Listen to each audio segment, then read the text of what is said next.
রহস্যজনকভাবে আমগাছে এক ব্যক্তির ঝুলন্ত দেহ উদ্ধার, চাঞ্চল্য লালগোলায়। নিহতের নাম মাহান্ত হালদার। জানা যায়, রবিবার পরিবারের সাথে সময় কাটানোর পর নিজের ঘরেই ঘুমোতে গিয়েছিল সে। সোমবার সকালে বাড়ির পাশে একটি আম গাছে তার ঝুলন্ত দেহ দেখতে পায় স্থানীয় মানুষেরা। ঘটনার খবর পেয়ে লালগোলা থানার পুলিশ এসে দেহটিকে উদ্ধার করে ময়নাতদন্তের জন্য পাঠায়। তবে এটি কোনো আত্মহত্যা না কেউ তাকে হত্যা করেছে তার তদন্ত করে দেখছে পুলিশ।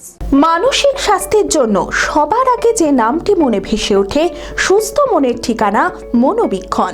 যোগাযোগ নাম্বার 7477799513। লালগোলা থানার রাধাকৃষ্ণপুর এলাকায় এক ব্যক্তির রহস্যজনকভাবে নিহতের ঘটনায় চাঞ্চল্য ছড়িয়েছে গোটা এলাকায়। নিহতের নাম মাহান্ত হালদার। স্থানীয় সূত্রে জানা যায়, রবিবার পরিবারের সাথে সময় কাটানোর পর নিজের ঘরেই ঘুমোতে গিয়েছিল সে। সোমবার সকালে বাড়ির পাশে একটি আম গাছে তার ঝুলন্ত দেহ দেখতে পায় স্থানীয় মানুষেরা। খবর ছড়িয়ে পড়তেই মুহূর্তের মধ্যে এলাকায় ভিড় জমে যায়। ঘটনার খবর পেয়ে লালগোলা থানার পুলিশ এসে দেহটিকে উদ্ধার করে প্রথমে প্রাথমিক তদন্ত শুরু করে। পরে লালগোলা কৃষ্ণপুর হাসপাতালে নিয়ে গেলে সেখান থেকে ময়নাতদন্তের জন্য পাঠানো হয়। আমরা ঘুমিয়েছিলাম, সকালবেলার সময় এই ব্যাপার এসে দেখলাম, ওখানে এসে দেখছি ওর পা মোটামুটি হেঁটু থেকে নিচের দিকে ঝুলে আছে, এমনি ঘাটটা এরম আছে। মানে ও যদি ফাঁসি দিত তাইলে তো ওর ওখানে মানে দাগটা উপর থেকে পড়লে তো দাগটা মানে পড়তো নিচে মাটিতে, পায়ের দাগ থাকতো।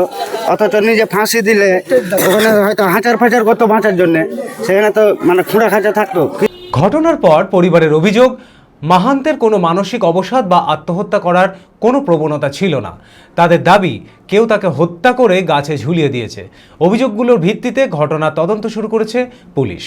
আমার দেওরের ফাঁসি দিয়ে বাগানে দেখতে গেলাম, দেখতে গিয়ে দেখছি এইভাবে হেঁটুটা ভাঁজ করে মানে এইরকম ঘাড় কাত করে ঝুলছে, জিবা টিবা কিছু বেরিয়ে নাই। আর প্লাস এতটা গামছা ছিঁড়া এইভাবে হাতে পেঁচিয়ে থাকে, ওইভাবে নিচে সাইডে পড়ে আছে। আর যেই গামছাটায় ফাঁসি দিয়েছে সেই গামছাটা প্লাস ডবল বাঁধা, ছিঁড়ে ডবল বাঁধা। আবার যে যখন হেঁসো দিয়ে কাটা হলো তখন কাটা মাত্রই খুলে গেল, মানে গিট খোলার কোনো প্রয়োজনই হলো না। ভাবছি যে এটা মার্ডার, নিজে কোনো মতে এটা ফাঁসি নিজে দেয়নি, নিজে ফাঁসি দিয়ে বোঝাই যাবে এটা মার্ডার কেস। 9:30 দেখেছি যে ও শুয়ে গেল, হ্যাঁ দিয়া তারপরে বাবু জানি না, সকালে উঠে জানছি ওই ছেলেপিলাই বলছে দিয়ে। তারপরে আমি ঘুমিয়েছিলাম বাবু, জানি না, আমি অসুস্থ মানুষ, কিছু হয়নি, ঝগড়া হয়নি বাবু, কিছু হয়নি, ঝগড়া টগড়া কিছু করিনি।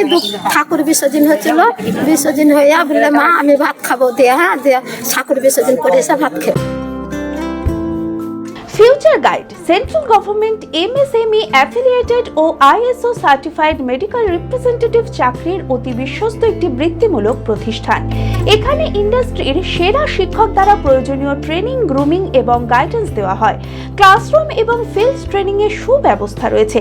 তাছাড়াও 3 মাসের কোর্স শেষ হবার পর বিভিন্ন ন্যাশনাল ও মাল্টিন্যাশনাল কোম্পানিতে 100% চাকরির সহায়তা দেওয়া হয়। ঠিকানা নেতাজি রোড, গোড়াবাজার KN কলেজের পাশে, বহরমপুর, মুর্শিদাবাদ। মালদাতেও আমাদের শাখা রয়েছে। বিশদে জানতে কল করুন 8670837790।